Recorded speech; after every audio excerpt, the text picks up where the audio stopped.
সকলকে আমার আনন্দিত জয়গুরু। আজকে আলোচনা করব একটা দয়াল দেশের অদ্ভুত কাহিনী। তার আগেই বলিনি, অনেক ইষ্টপ্রাণ গুরু ভাতা দাদা ও মায়েরা অনেক প্রশ্ন করে থাকেন।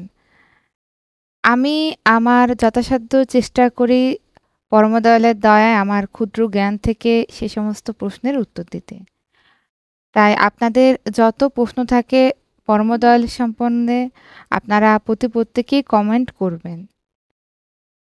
তো চলুন এবার শুরু করা যাক আমাদের ইষ্ট প্রসঙ্গ। শ্রী শ্রী ঠাকুরের বসস্থান দয়াল দেশে। কেমন সে দেশ তা আমরা জানতে পারি ঠাকুরের এক ভক্ত ডাক্তার প্রশান্ত ব্যানার্জির অভিজ্ঞতা থেকে।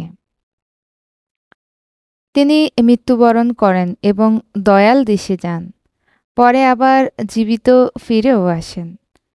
তিনি দয়াল দেশের অভিজ্ঞতার বর্ণনা দিয়েছেন এবং ঠাকুরের সেখানে অবস্থানের কথা বলেছেন। শ্রী ঠাকুরের তিরোধানের কয়েকদিন পূর্বে এই অলৌকিক লীলা ঘটে। একদিন হঠাৎ ঠাকুর তার দুজন ভক্তকে বললেন, তোরা এক্ষুনি কলকাতা রওনা হ, সেখানে হোমিওপ্যাথি ডাক্তার প্রশান্ত ব্যানার্জির সাথে দেখা করবি, আমার কথা বলবি। প্রশান্ত ব্যানার্জি ছিলেন ঠাকুরের নিয়ত সেবক বিশু মুখার্জির মামা। তিনি একজন একনিষ্ঠ ভক্ত ছিলেন। দুই দাদা ঠাকুর প্রণাম নিয়ে তৎক্ষণাৎ কলকাতা রওনা হলেন। প্রশান্তদার বাড়িতে পৌঁছে তারা দেখলেন চারদিকে কান্নাকাটির রোল। ভেতরে গিয়ে দেখতে পান প্রশান্তদার নিথর দেহ খাটে শুয়ে আছে। তার স্ত্রী সন্তান আত্মীয়রা কাঁদছেন। দুই আশ্রমিক দাদা সবাইকে শান্ত হতে বললেন। তারা বললেন, আমরা দেওঘর আশ্রম থেকে এসেছি, শ্রী ঠাকুর আমাদের পাঠিয়েছেন।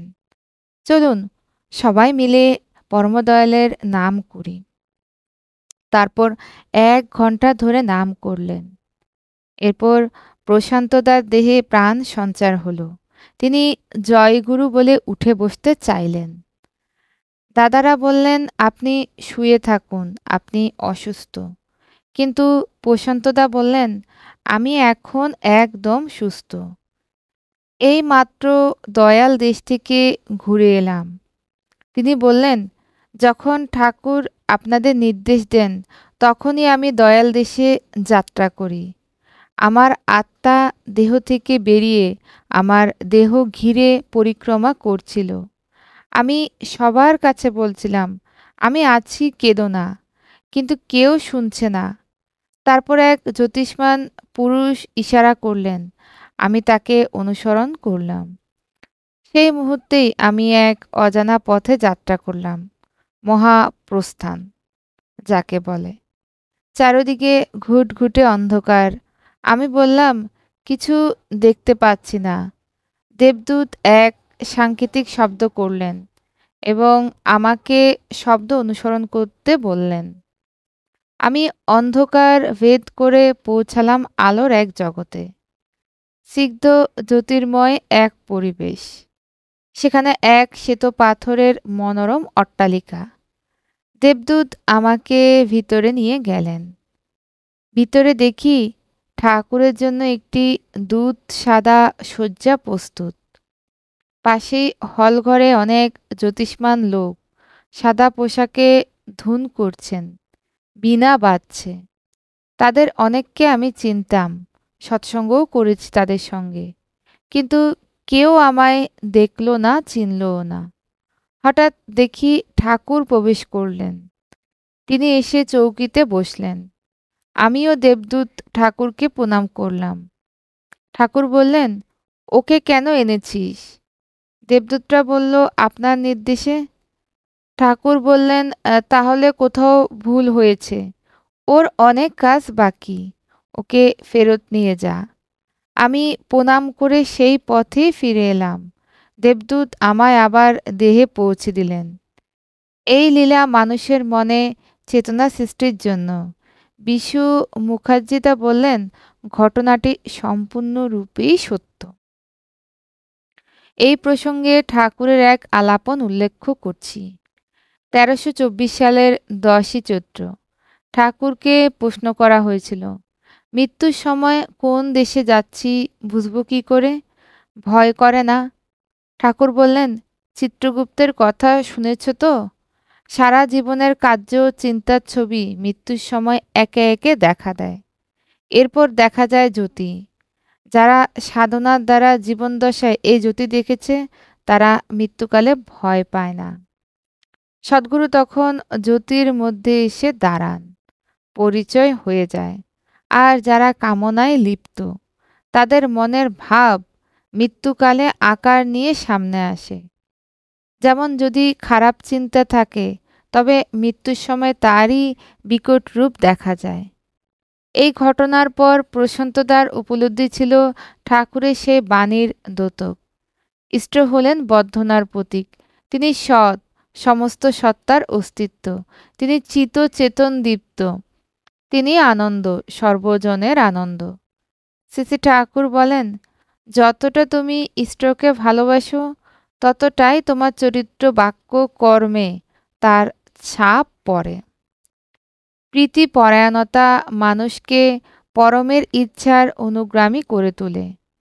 1948 সালের 9 অক্টোবর ঠাকুর বলেছিলেন, একদল মানুষ জন্ম থেকেই ভাগবত নেশা নিয়ে আসে। তার অন্য কিছু চায় না, খোঁজে কিছু একটাকে, যেটা না পেলে শান্তি পায় না। যদি তারা ইষ্ট সান্নিধ্য পায় তবে কিছুতেই তা ছাড়ে না, সেবায় লেগে যায়, দুঃখ কষ্টের তোয়াক্কা করে না, লাভের আশাও রাখে না। এ মানুষরাই আসেন দয়াল দেশ থেকে, আবার ফিরে যান সে দয়াল দেশে। যারা ইষ্টকর্মে আত্মনিবেদিত তাদের জন্য দয়ালের দ্বার সর্বদা খোলা। এ দয়াল দেশ সংক্রান্ত আরও একটি ঘটনা। 70-এর দশকের বদরপুল রেল কলোনিতে প্রশান্তদার ভাইপো রমাপতির জন্মদিন উপলক্ষে সৎসঙ্গ হয়।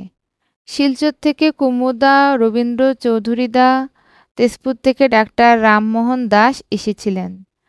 ডাক্তার রামমোহন দা বলেন, একবার আচার্যদেব গুয়াহাটি মন্দিরে অবস্থান করছিলেন। তাকে জিজ্ঞেস করা হয়, আপনার মধ্যে ঠাকুর ও বদ্দার ঐশী সংযোগটা কিভাবে আছে?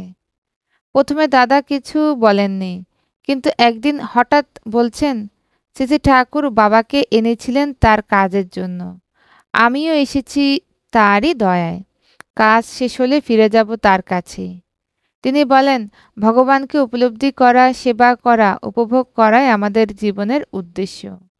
তাকে আমরা চিরকাল অনুসরণ করব, তার ইচ্ছাই অনুসরণে চলব। ঠাকুর বলেন, আমরা জন্মেছি সৃষ্টিকে আলিঙ্গন করতে। স্রষ্টা মাঝে মাঝে পথ দেখাতে মানুষ রূপে আসেন। তাকে গ্রহণ করাই জীবনের মূল পথ। তাকে যখন পাই তখন মনে হয় আর কখনো আলাদা হব না। তুমি আমার প্রিয় পরম, তোমায় চিনি চিরদিন, সেবা করে যাব। এই হলো দয়াল দেশের পথ। তাই ঠাকুর বলেন, নাম ধ্যান সহকারে জীবনকে ইষ্টে নিবেদিত করো, তার সেবা করে চলো এবং আনন্দের অধিকারী হও। সেদিন প্রশান্তদা এই কথাগুলো বলেছিলেন। আজ আমি আপনাদের বললাম পরমদয়ালের দয়ায়। পরমদয়ালই জানেন প্রত্যেকটা মানুষের জীবনে তার প্রয়োজন কি। সেজন্য আমরাই প্রত্যেককেই বলি, ইষ্টনিষ্ঠ হয়ে চলুন, ঠাকুরের প্রত্যেকটি কথা মেনে চলুন। দেখবেন ঠাকুরের দয়ায় আপনার জীবনে কোনো কিছুরই অভাব হবে না। আজকে ইষ্ট প্রসঙ্গ এ পর্যন্তই। প্রত্যেকের মঙ্গল প্রার্থনা করে পরমদয়ালের রাতুল চরণে সকলকে আমার আনন্দিত জয় গুরু।